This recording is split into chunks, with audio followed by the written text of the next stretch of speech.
Okay, here we go. Stand by. 3, 2, 1, action. Assume nothing. Brash, bald-faced blasphemy. Question everything. I find it extremely hard to imagine. Open your eyes. It is quite all right to be an atheist. The fastest growing group of people in the country has been measured as being those who have no belief or who are atheists. You don't have to be apologetic or quiet about it. Challenge the opposition. You see religion on 100 fronts losing the argument. And start thinking. This is The Thinking Atheist Worldwide. Tonight's broadcast is brought to you by HelloFresh. HelloFresh wants to change the way people eat forever. Fresh, delicious, healthy, pre-measured ingredients that are delivered to your door with step-by-step instructions for cooking. Several meals every week for 2 to 4 people. $35 off your first week of deliveries when you go to HelloFresh.com and you enter the promo code ThinkingAtheist. We may or may not have a show next week. I'm busy finishing up a bunch of other stuff. I'm part of the Atheist of Facebook online convention, a free event broadcast on YouTube here on the 19th, just a few days. You can search that, atheistoffacebook.com. We might try another random reason, kind of a listener-driven call-in show for Tuesday. But in 2 weeks, I'm doing a broadcast on atheist youth. And then in 3 weeks, we're going to talk about homeschool cults, these extreme cases of religious homeschooling. Already I've had complaints from people who are saying, hey, you're misrepresenting all homeschools. And I never said all homeschools. I'm talking about the crazy ones, the extreme cases. We're talking about homeschool cults. We're going to talk to some people who have run that gauntlet and come out the other side and sort of live to tell the tale. That's coming up the first Tuesday in April. And by the way, if you want to submit something for those shows, if you're an atheist teenager or you've been involved in some way in a homeschool cult, the email address is podcast@thethinkingatheist.com. And I'll try to include as many of those as I can. It wasn't all that surprising that I had a few complaints from people who realized that we were not, on this broadcast, taking a deferential look at the names and claims of alternative medicine. And they heard who my special guests were going to be. The skepdoc, Dr. Harriet Hall of Science-Based Medicine, who's a critic of alternative medicine. And the admin of Quackwatch, Dr. Stephen Barrett, is one of my guests coming up in just a few minutes tonight. And he is a critic of alternative medicine. And so many of these people came at me, often with anecdotal information. I knew someone, I heard about someone, I myself tried something and I got better or I felt better. And whenever they come at me with these defenses, there are always a few words at the end of those claims that I find are missing.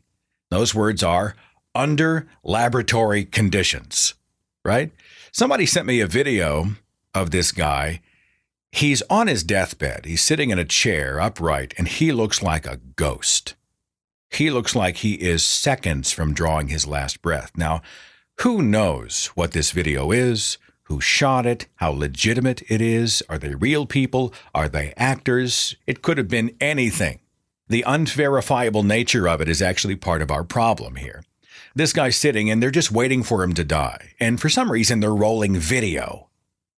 And somebody brings this alternative spray, some mouth spray. I don't know what it was called. And they pry his mouth open and they spray this stuff in his mouth. And according to the video, within like 2 days, he's walking around, he's walking and talking, and he's feeling amazing. Well, if this was an accurate claim, if this was a true cure, if this was genuinely responsible, not other factors we did not know about, or the natural healing processes of the body playing into it, or something else, if it actually worked, I would want to know that. You would want to know that. The problem is that I'm not going to take your word for it. I'm not going to sit here and bounce off of one of the countless claims on the internet and say, oh, it's amazing, it's a miracle. There's this guy I heard about who he flew himself to the Philippines. And he said that they had developed some process which is supposed to, as I understand it, cure cancer. They found the cancer cure, but, well, they can't be public about it.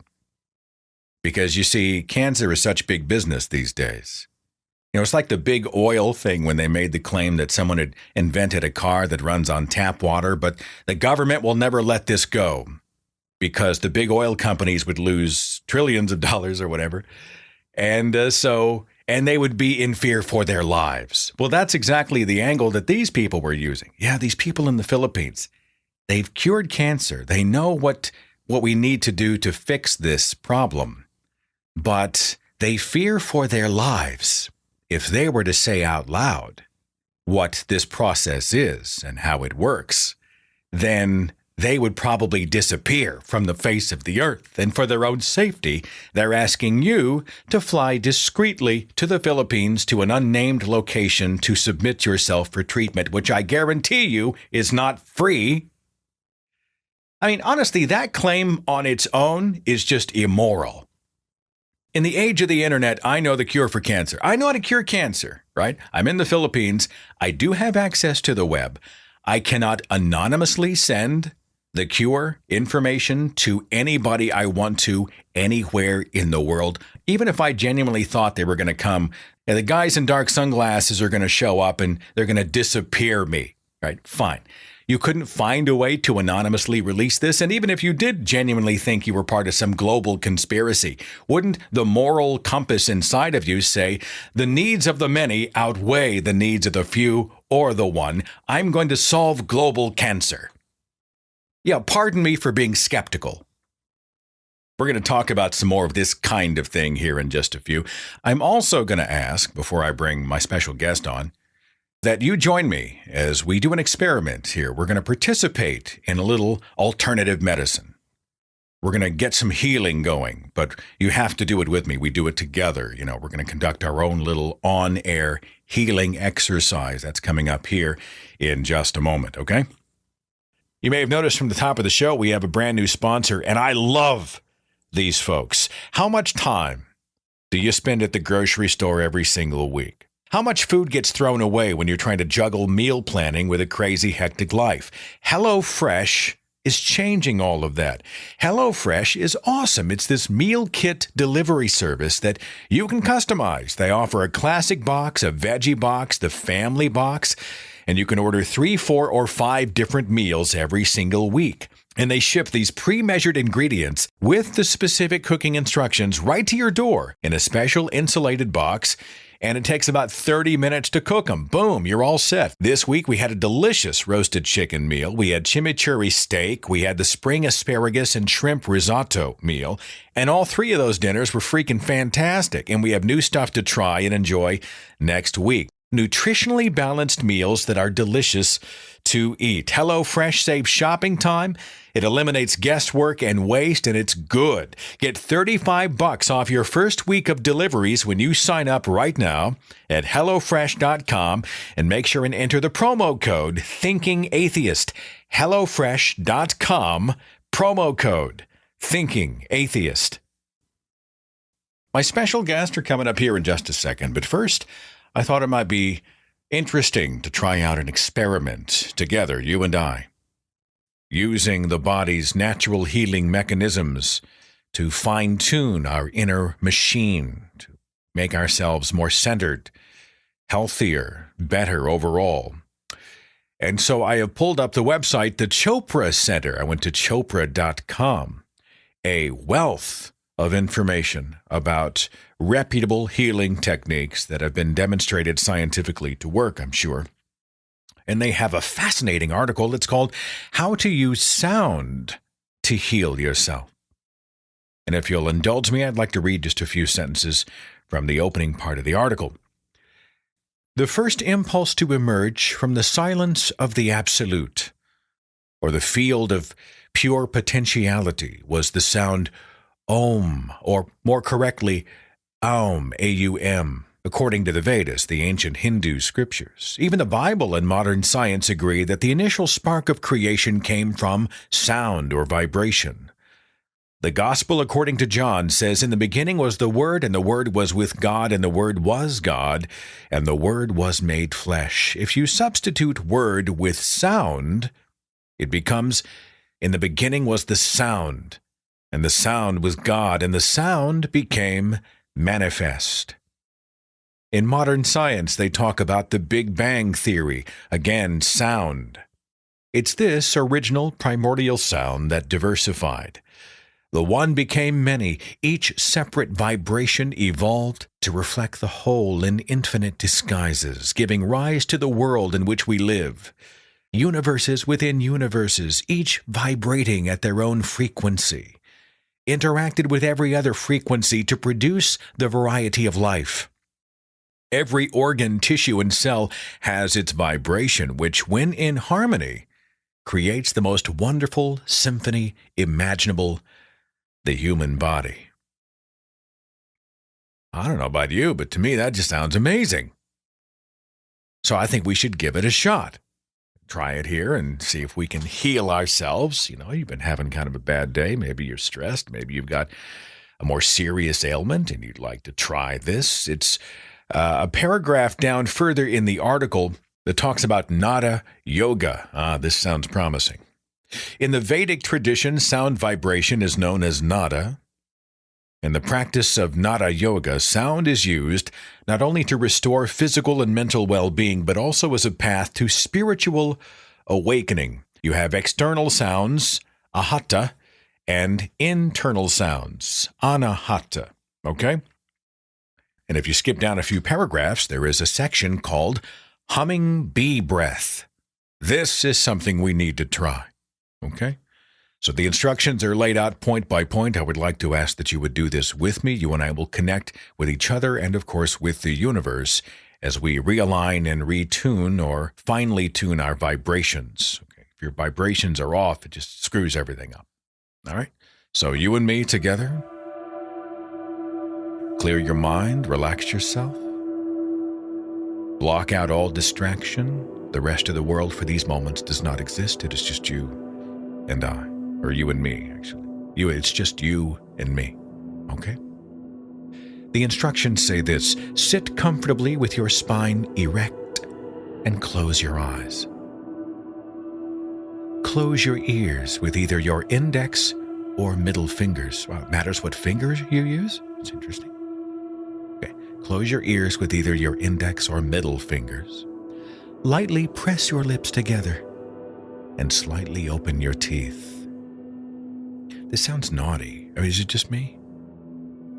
Bring the inner gaze into the Anya, which is the 6th chakra. Breathe in through your nose. As you exhale, wait, I'm going to have to breathe in later. As you exhale, make a smooth, even humming sound like the sound of a bumblebee and continue for 3 to 5 minutes, feeling the vibration throughout your body. Ready? Together we inhale through our nose and exhale, making a smooth, even humming sound like the sound of the bumblebee.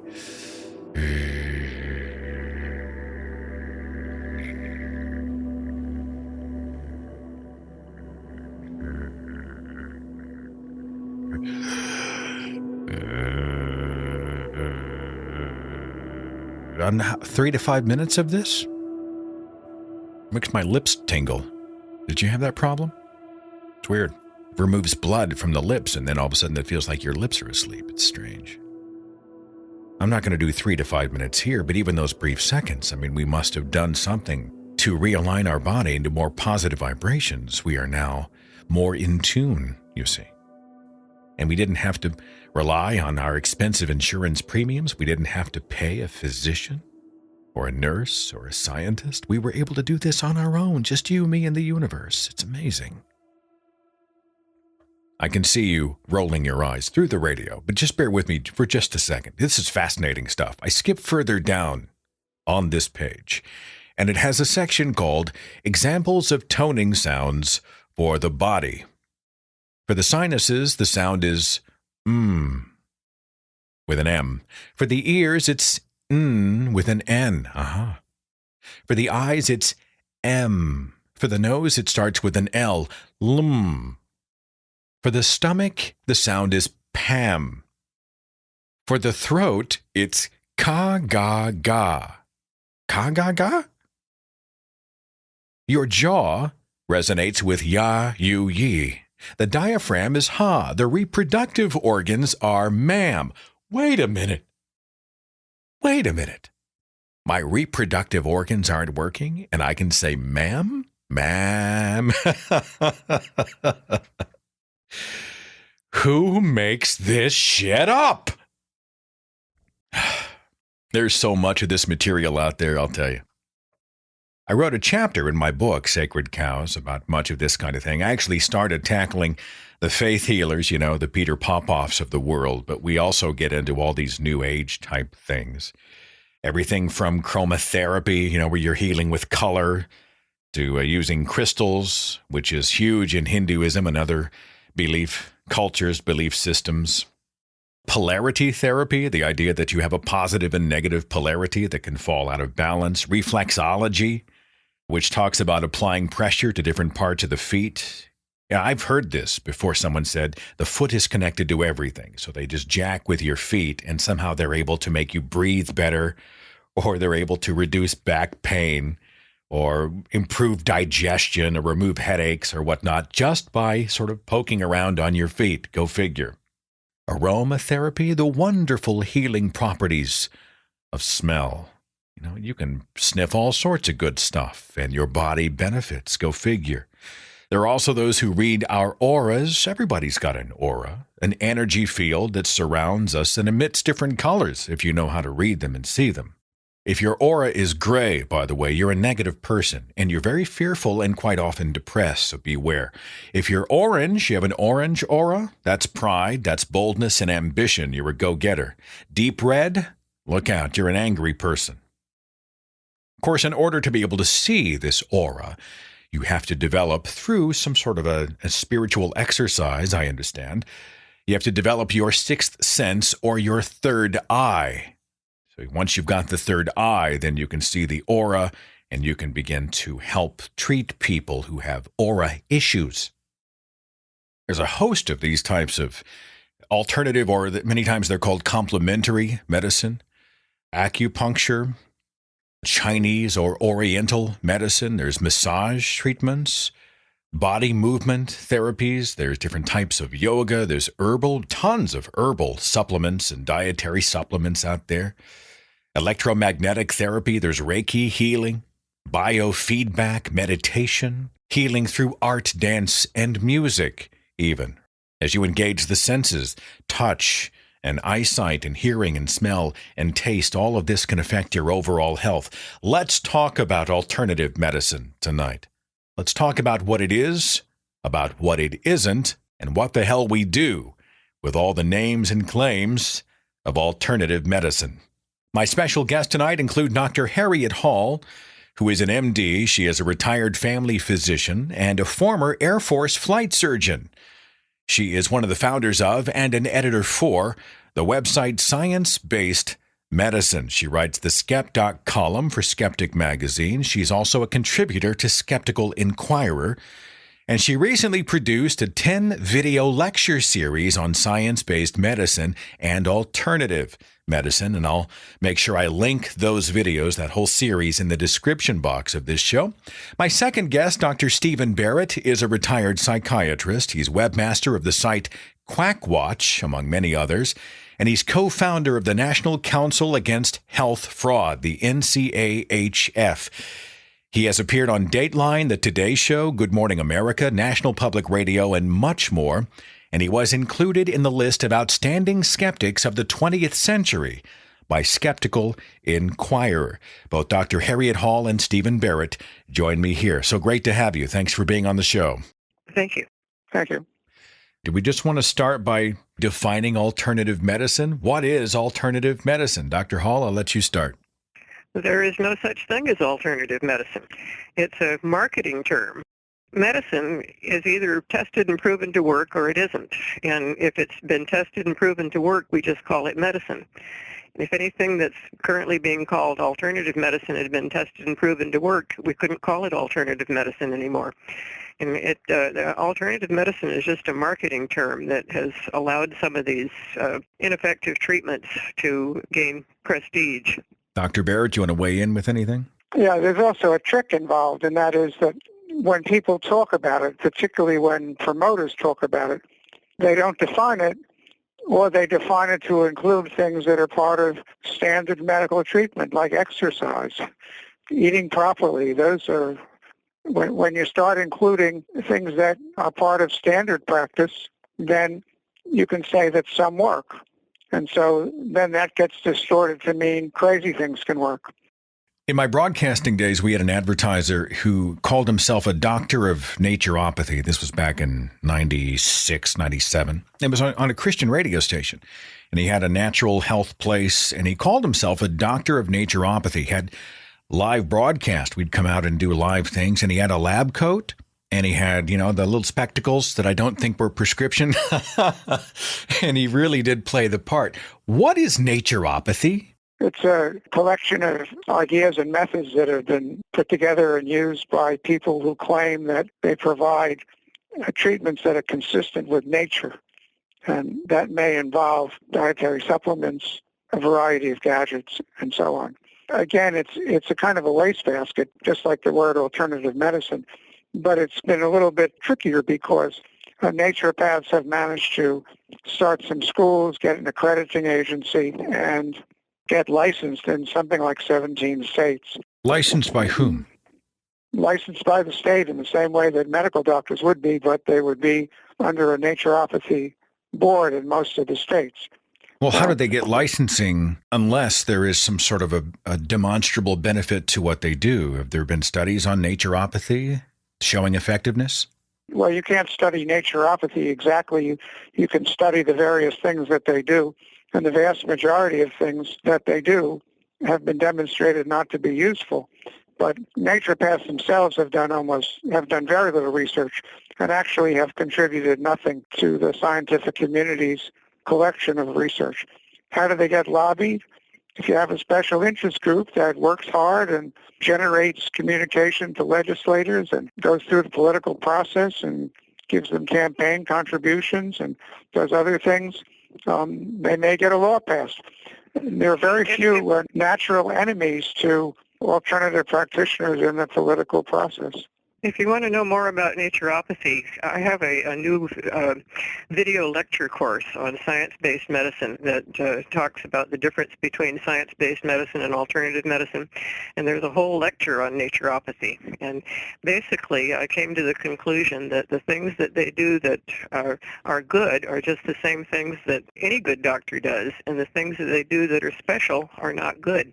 I'm following the story, and what prompted this whole discussion, I've mentioned this on previous shows that this was sort of coming, a gentleman who was given just a horrible cancer diagnosis, and the prescribed treatment was chemo, and they just told him up front, it's going to be rough. It's chemo. This is going to be really, really hard on your already weakened body, but it's really the thing we think you need to do to try to fight this off. And he was just sold the idea that there was a natural course that he could do and that Western, quote unquote, Western medicine was all in the pockets of somebody somewhere and everybody was being taken advantage of. And so he flew himself to Tijuana for something called Gerson therapy. I'm looking at it here. It's organic fruits, vegetables, whole grains eaten, certain substances, supplements to help correct cell metabolism. They talk about detox. They're doing detox foot baths. They're doing coffee enemas. Can somebody explain to me the coffee enema? You have cancer. We're going to put coffee in your anus. I don't understand. And I would like to. Can someone speak to the coffee enema and these types of therapies? What's going on? I think the theory is that the coffee goes to your liver and does something to remove toxins. It's total pseudoscience. It doesn't make any sense at all.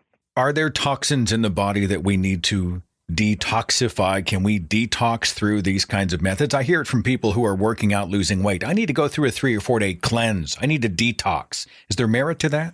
No, there isn't. Our liver and our kidneys do a very good job of removing any toxins that need to be removed.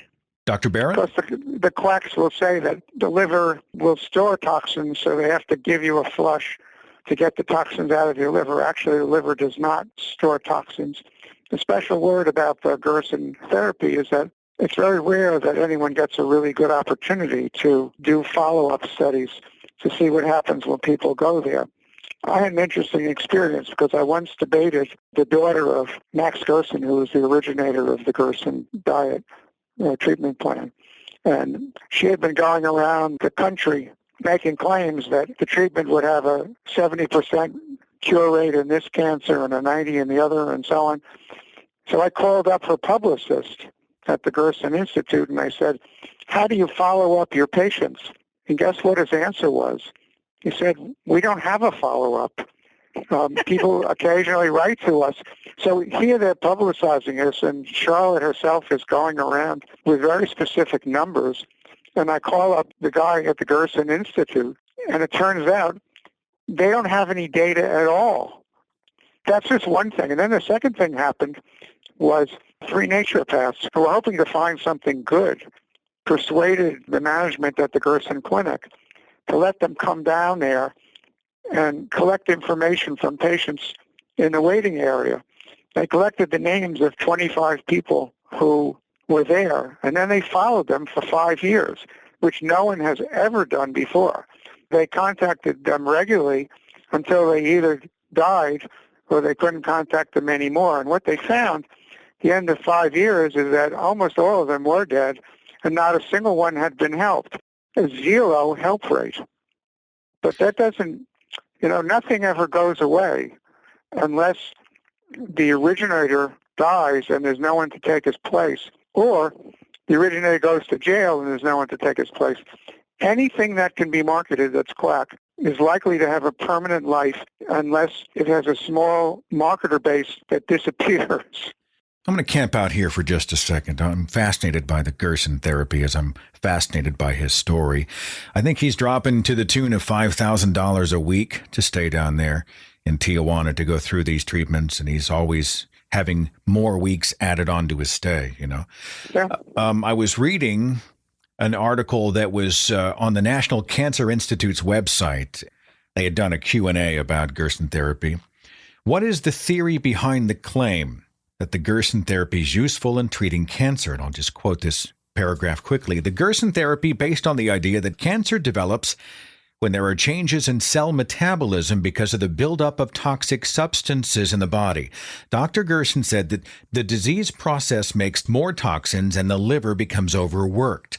According to Dr. Gerson, people with cancer also have too much sodium and too little potassium in the cells in their body, which causes tissue damage and weakened organs. The goal of the Gerson therapy is to restore the body to health by repairing the liver and returning the metabolism to its normal state. According to Dr. Gerson, this can be done by removing toxins from the body and building up the immune system with diet and supplements. Is there merit to diet in relation to cancer and or other sickness? It seems intuitive. If we tune our body with healthier foods, we have a healthier body. Yes, no? Well, no. Thanks, Dr. Barrett. You can have a healthier body, but that has nothing to do with whether or not it will fix a particular disease. You determine whether something will fix a particular disease by testing whether it will. And what is characteristic of hundreds of promotions of different kinds of methods for cancer that don't work is they make up a theory. Pick a few words, sprinkle in terms that sound scientific, and go on your merry way. What happens is that if you have enough people come to you, you're going to wind up with some people who think they've been helped. One of a former AMA expert many years ago said to me, every quack has a following. And the way that works is that coincidence is a factor. Most people who are around for a few years after they've gone through a quack cancer treatment, if you ask them and have the opportunity, you'll find out they had standard treatment first. And they got terribly, terribly sick, and they go down to these Mexican clinics where they're pampered and loved and so on, and pumped up with hope. And what happens is the side effects of the chemotherapy wear off, and the promoters tell them, oh, that's your cancer leaving your body. And so they wind up having been substantially helped by standard methods, but convinced that they've been helped by non-standard methods, and some of them go out and become spokespeople or even salesmen for the quack clinic. So that's one of the ways it works. It's so sad to see those people go down to Mexico for things that can't possibly work. They spend their life savings. They ruin their family. They go through a great deal of suffering. Those treatments are not innocuous. I mean, all those enemas, and they have to prepare fresh juices every hour on the hour and do this and that. It's very onerous. It takes over their whole life when they could be home enjoying their last moments with their family.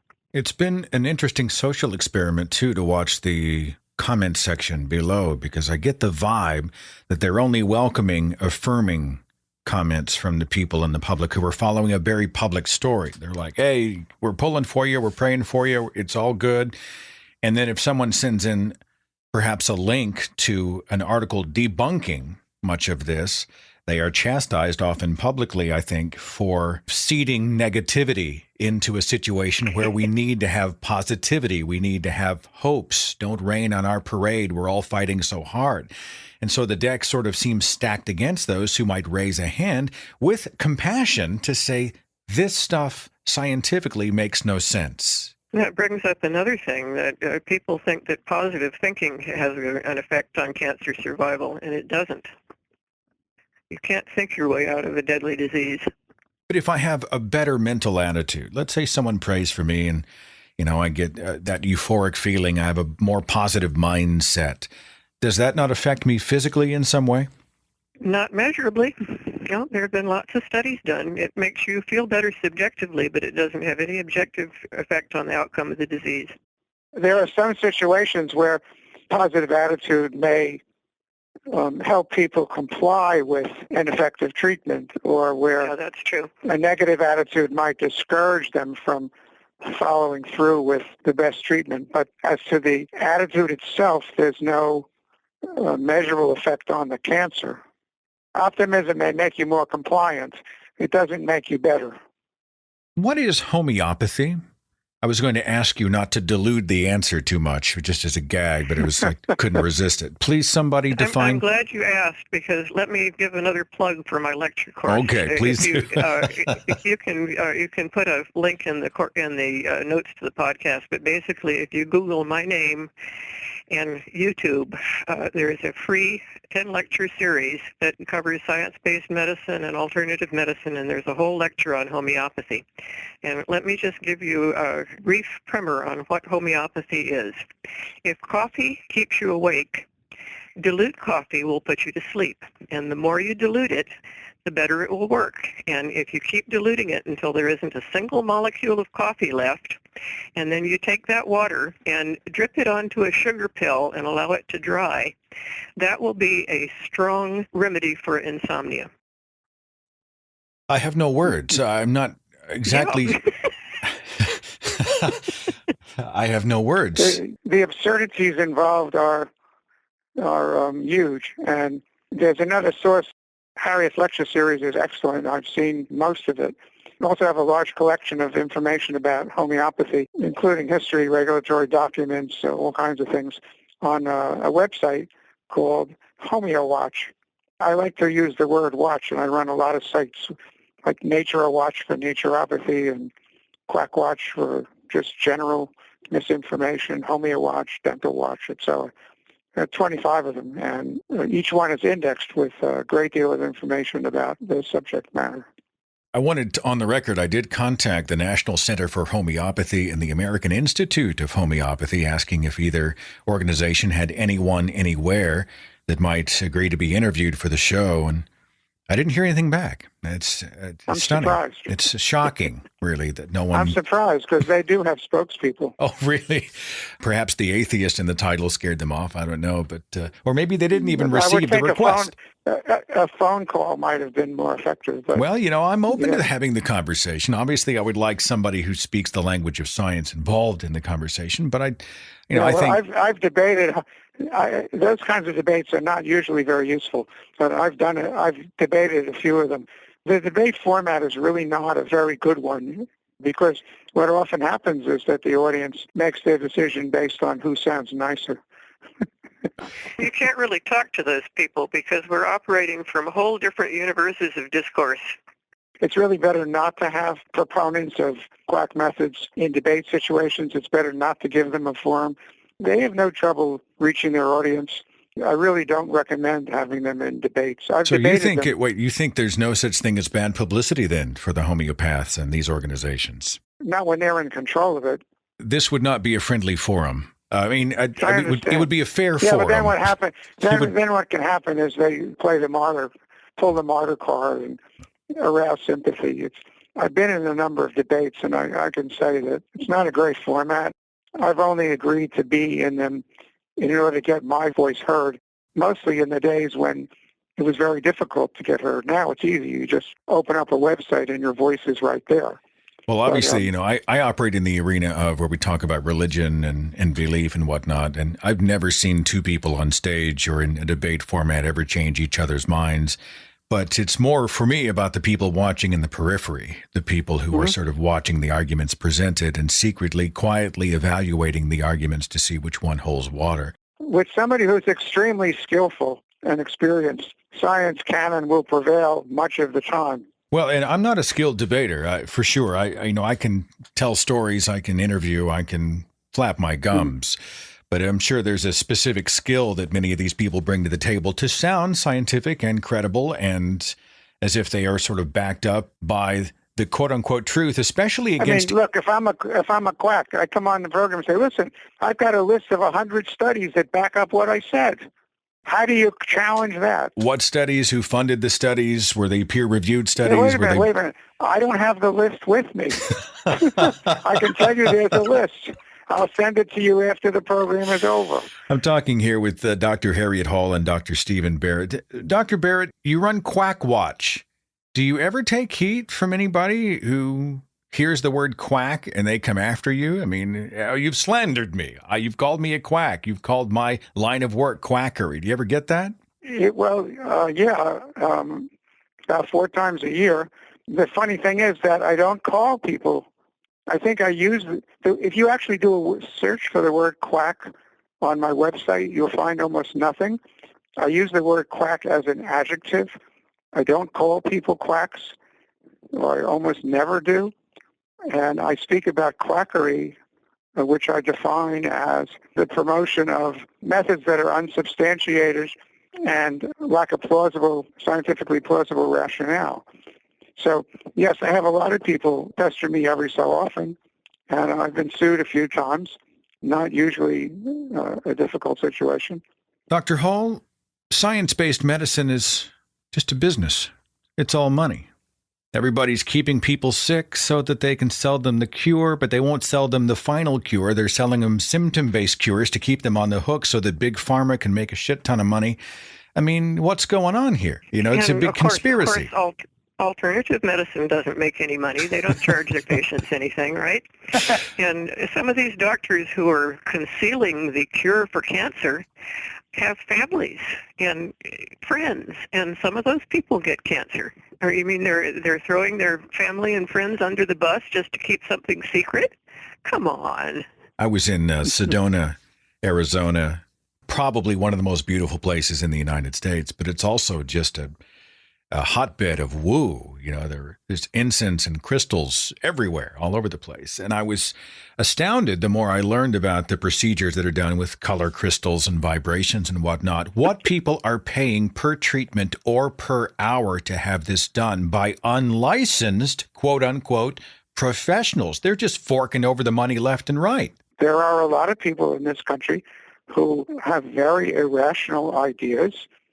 And our country is not noted for the promotion of scientific thinking in our schools, and less so in our media. Most of the media are merely packages for advertising, and the purpose of the content is to draw audiences. And unfortunately, a lot of people who are in charge of content think that the way you draw audiences is by offering them magic. For example, Dr. Oz, almost every health-related guest he has is promoting nonsense, And apparently he believes in it, and his producers do.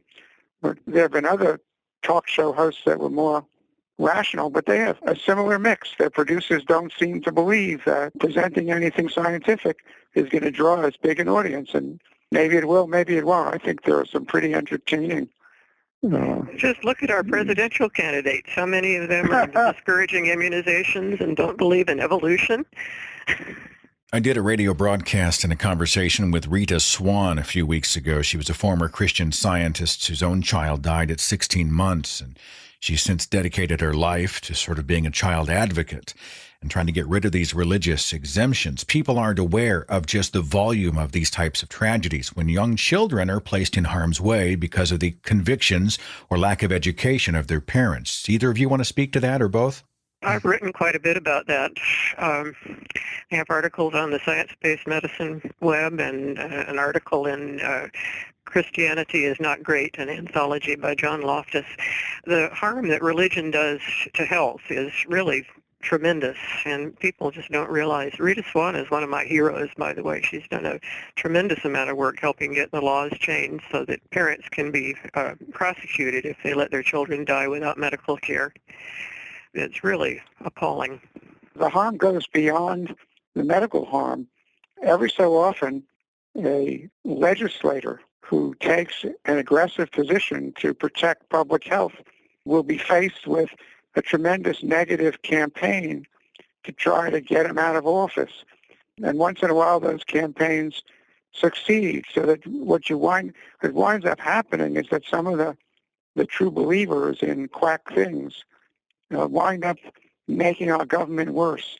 I have to comment on two of the candidates, the Republican candidates.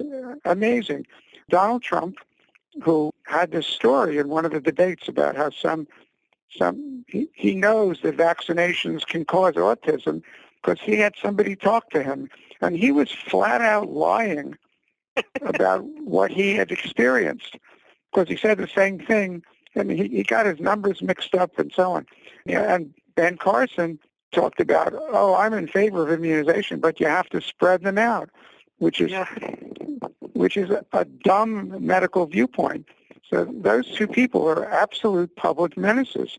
And not only that, I can't imagine their judgment is any better on anything else.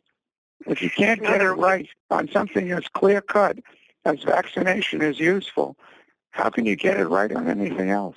Dr. Hall, you wanted to jump in? There was one glimmer of hope recently. California recently abolished all non-medical exemptions to vaccinations. I was delighted to see that. Yeah, there's a vicious campaign underway to try to defeat the doctor. It was a doctor who introduced it, I think. Yeah. Introduced the bill. There's a vicious campaign underway to try to get him unelected. Talk about playing the martyr, right? They're coming after my religious freedoms, my sacred belief. This is part of our identity, and yet they want to strip it away. They're stripping away my rights. This is the argument I hear quite often. It's a small segment of people, I think, I'm a retired psychiatrist. I think that there's a lot of paranoia in our society. It's many people have it to a greater or lesser degree, and it's basically paranoid thinking, the difficulty in trust, and you play the conspiracy card, and that resonates with a lot of people who are paranoid. They don't trust the government. And you can see a lot of evidence about why government might not be trustworthy, but if you're rational, you separate out what's trustworthy and what isn't. Well, it must be said, too, that medicines, even science-based physicians, the medical establishment, for lack of a better term, is far from incorruptible. Wherever there are human beings, you will see the best and worst. I mean, we have to say that it's a system that largely works, but it's still a flawed system. You'll still find cracks. Can we speak to the imperfections of science-based medicine, or at least the way medicine's constructed today? I'll be one of the first to admit that medicine as currently practiced today is very flawed. But why would you want to switch that for another system that's far more flawed? Well, in what way is it flawed? Do you want to flesh that out for me? There are doctors who don't understand science.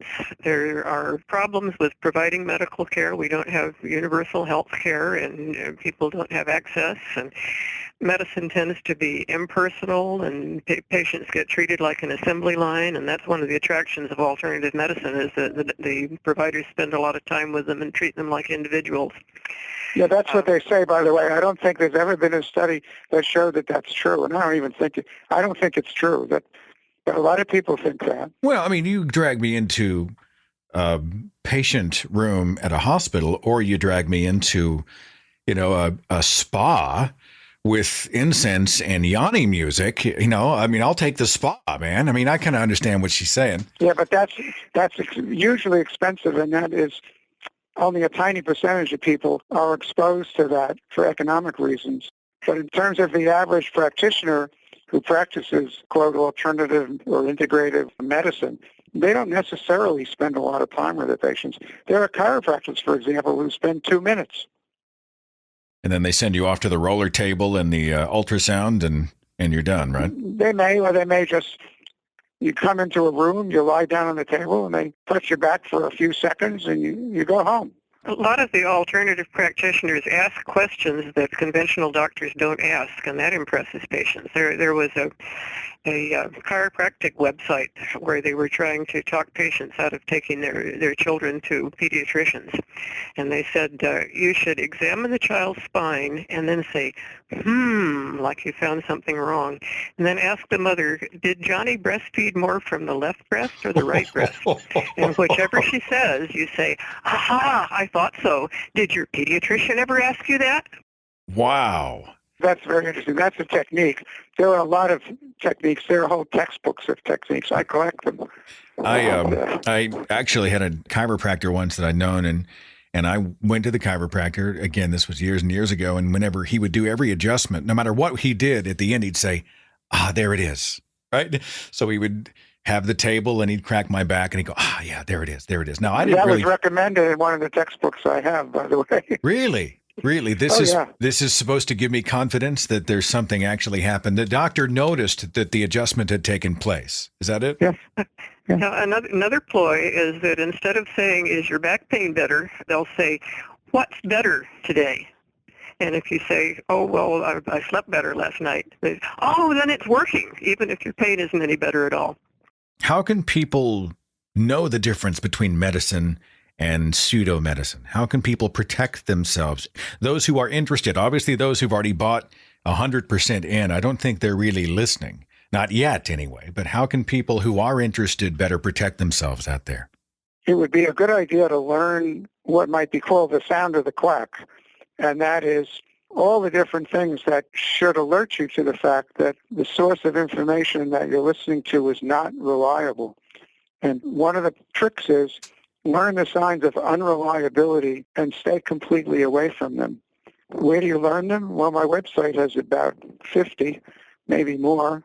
I don't know any place else that has a more extensive list than the Quackwatch website, how to spot a quack or ploys that can trick you and how people get misled and so on. And if you don't believe what I say there's no hope for you.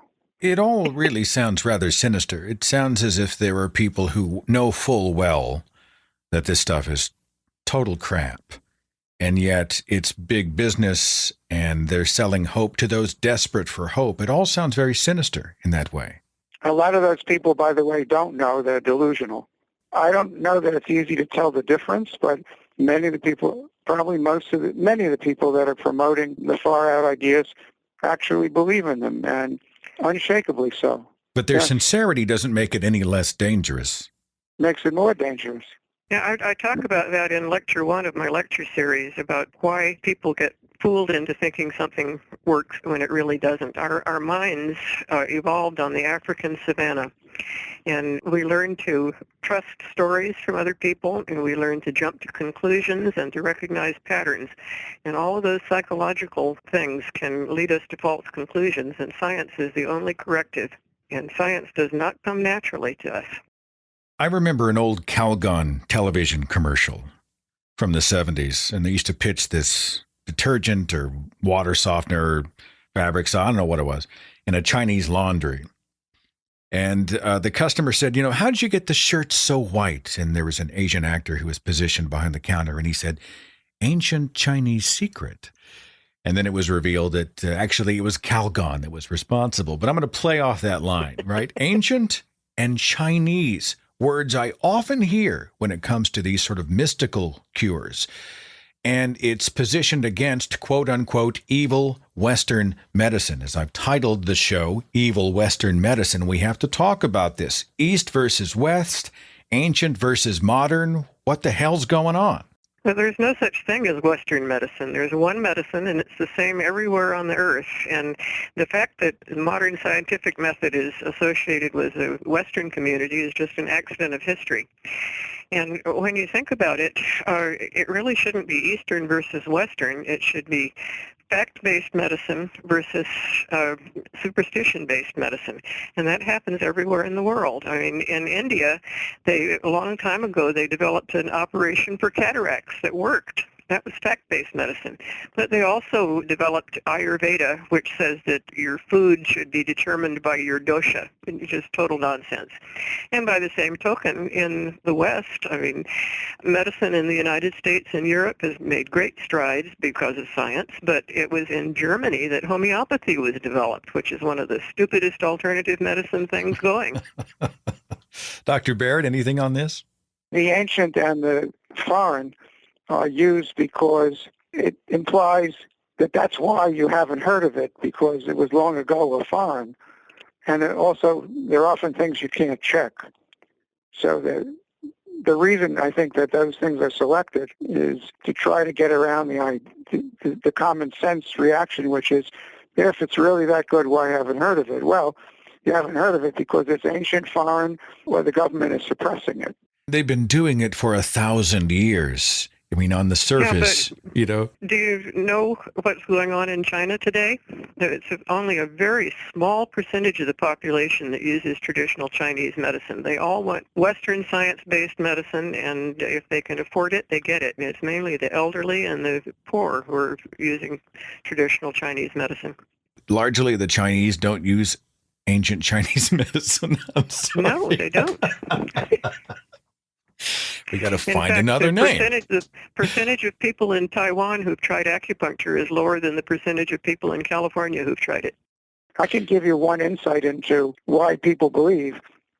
The National Center for Homeopathy, which promotes homeopathy, has for decades kept score of every press event, newspaper article, TV, broadcast, and so on. I don't remember if they have over 1,000 cataloged now. And they rate them as to whether they're pro-homeopathy, neutral, against homeopathy, and so on. And the last time I looked, which was a couple of years ago, 90% of the information coming from the information entities coming to the public were pro-homeopathy. So what's happened is that the information reaching the public about many of these things is in the wrong direction. And there are commercial reasons for this. There are non-commercial reasons in that there are a lot of people that stand to gain by promoting these things, and they have almost no natural enemies. I mean, people like Dr. Hall and myself and our network of critics don't earn a living providing the information. We do it as volunteers. It's not always pleasant to do it. We're up against an army of millions of people who stand to gain by promoting the information. And so what's reaching the average person is very unbalanced. Part of the problem is that journalists don't understand science, and they think they've got to present both sides of an issue when there aren't two sides. Would be the equivalent of when Richard Dawkins said it would be like an obstetrician having a discussion with someone who supported the stork theory of reproduction. Yeah, it just... Really? Yeah. Got to give them equal time.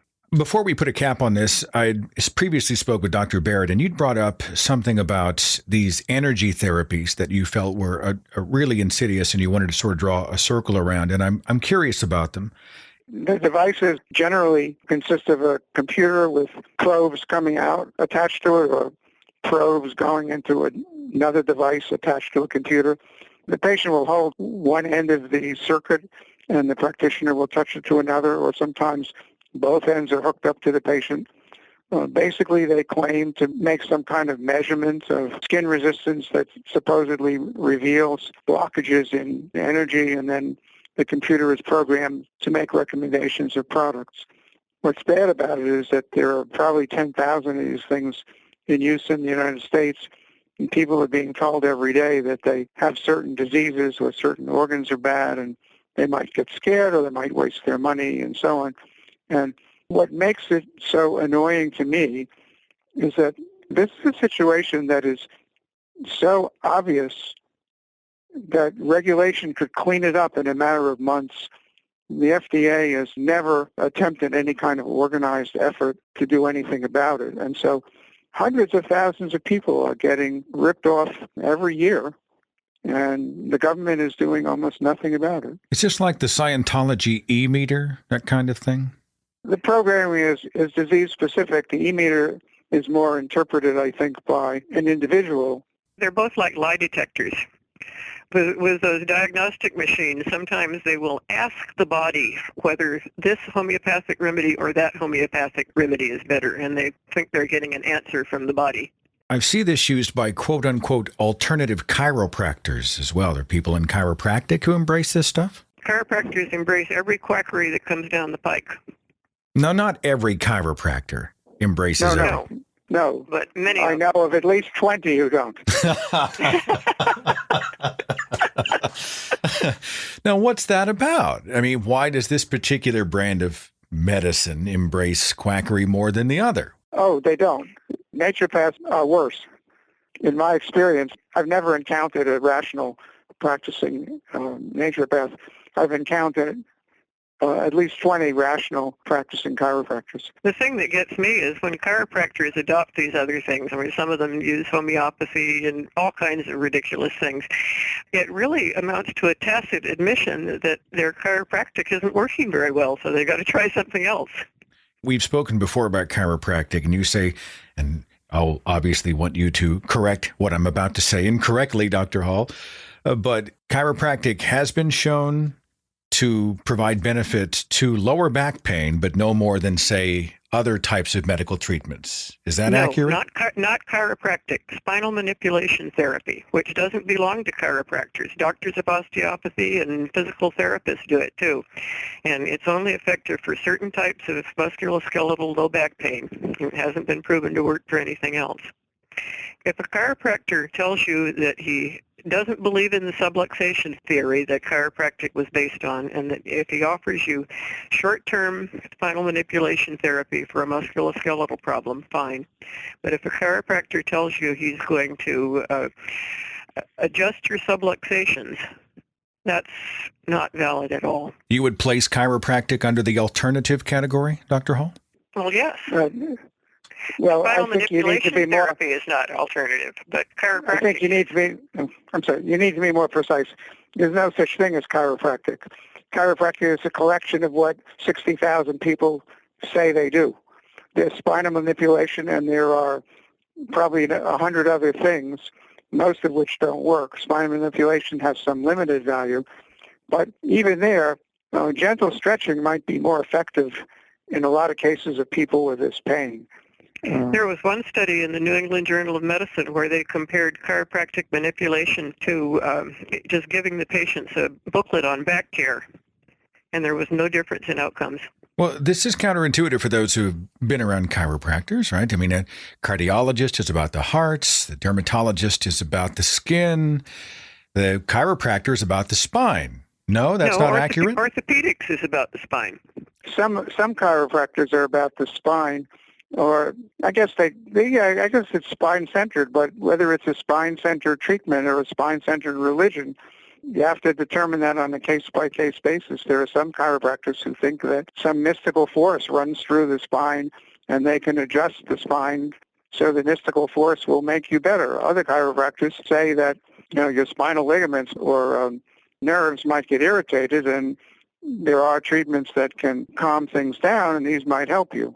Quite often it's claimed that everything in the body is connected, and therefore if you have allergies, a spinal manipulation will fix it. If you have foot pain, a spinal manipulation. If you have trouble concentrating, go to the chiropractor. There are a lot of these types of claims at play. Well, the originator of chiropractic, D.D. Palmer, believed that 95% of all illness was due to bones malpositioned in the spine.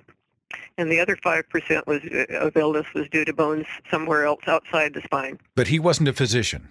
No, he was a grocer. And he never tried to test his theories in any way. He lived in a pre-scientific era.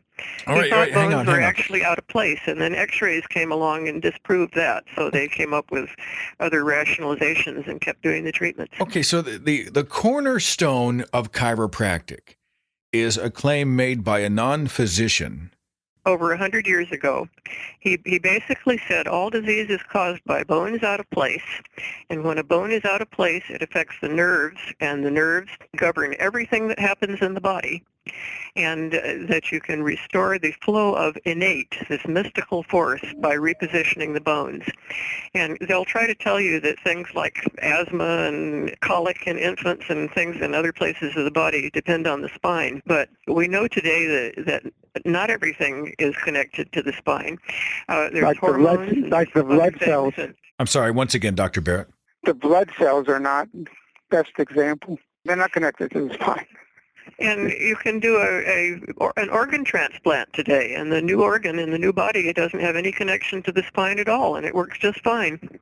Very interesting stuff. There's so much to cover. I think the best move is to put the links to Quackwatch and science-based medicine. Certainly your lecture series is intriguing to me, Dr. Hall. I'll, with your permission, put that all in the description box of this podcast. So yeah, by the way, for chiropractors, there's an excellent book called Inside Chiropractic by Sam Homola, H-O-M-O-L-A. You can get it for a few bucks on Amazon. It's really terrific. Inside Chiropractic. One of the things that's interesting about chiropractic information, guess how many comprehensive articles about chiropractic have appeared in the American media in the last 50 years? I haven't counted recently, but I think it's fewer than 10. Meaning critical articles, or because I was thinking articles promoting comprehensive articles that place it in proper perspective. Consumer Reports' last article was 1993. I'll make a note on the book, and I'll include the link to that book as well in the description box of this broadcast. Dr. Barrett, Dr. Hall, thank you so much for your expertise, for a very entertaining and compelling conversation. We'll do our best to continue to get the word out, okay? Okay, thank you. Thanks so much for listening to the broadcast tonight. I will see you next time on the Thinking Atheist radio podcast, and have a great week. Follow The Thinking Atheist on Facebook and Twitter. Watch dozens of original videos on the Thinking Atheist YouTube channel. And visit our website for resources, links, contact information, the editor's blog, and more. thethinkingatheist.com.